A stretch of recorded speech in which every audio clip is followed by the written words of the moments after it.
Let's focus now more on independent events.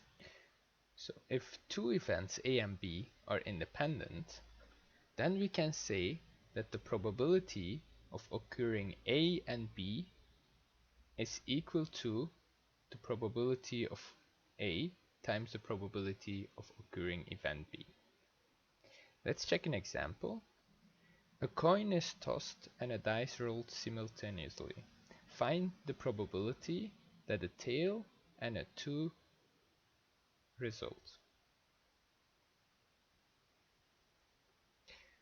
Let's first focus on the coin. So we have to find the probability that we get a tail. So we can get a head or a tail, so the probability is 1 over 2. And then if we focus on the dice, the probability of getting a 2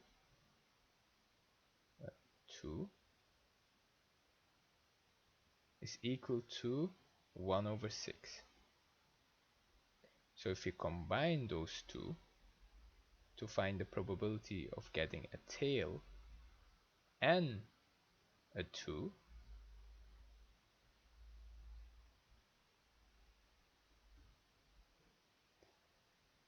must be equal to the probability of getting a tail times the probability of getting a 2, because throwing a coin and rolling a dice are independent from each other. So those are two independent events. That's why we can do the probability of event A times the probability of occurring event B. So that is actually equal to the probability of getting a tail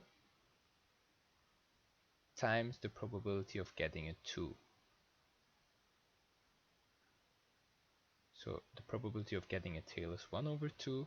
The probability of getting a 2 is 1 over 6, so that becomes 1 over 12. We can also have more than 2 independent events. So let's say we have like 3 independent events. So if A, B, and C are independent events,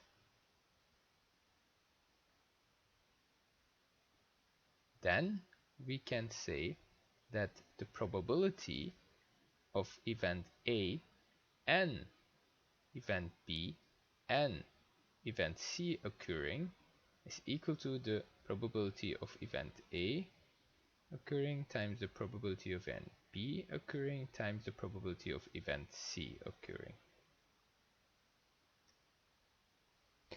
Let's do example 10 in the book. So a marble is selected at random from each of the bags. So we have a bag A and we have a bag B. We have to draw a tree diagram to display the possible outcomes.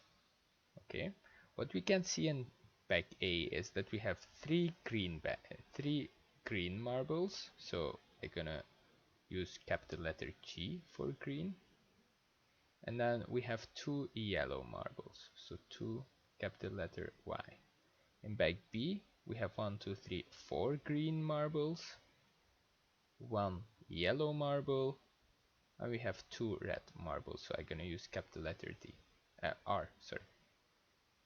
And for A, we have to draw a tree diagram to display the possible outcomes. Let's first focus on bag A. So we have 3 green marbles and 2 yellow marbles. So the probability to get a green marble is 3 out of 5. And the probability of getting a yellow marble is 2 out of 5. So this is bag A. And then for bag B, the probability of getting a green marble is 4 out of 7, because we have in total 7 here.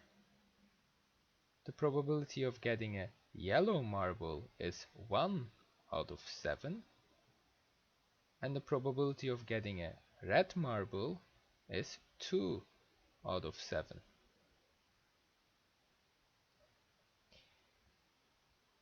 And then for yellow, it's the same because those are independent events. So green, yellow, red, 4 out of 7, 1 out of 7, and 2 out of 7. And this is about bag B. Okay, and in B, they ask you to find the probability of obtaining a green marble and a yellow marble. So we have to obtain a green marble and a yellow marble. So first a green marble, then a yellow marble, or first a yellow marble and then a green marble. So we have two possibilities. So those two ways are good. So if you focus on the first one, so we have to go like this to get there. In that case,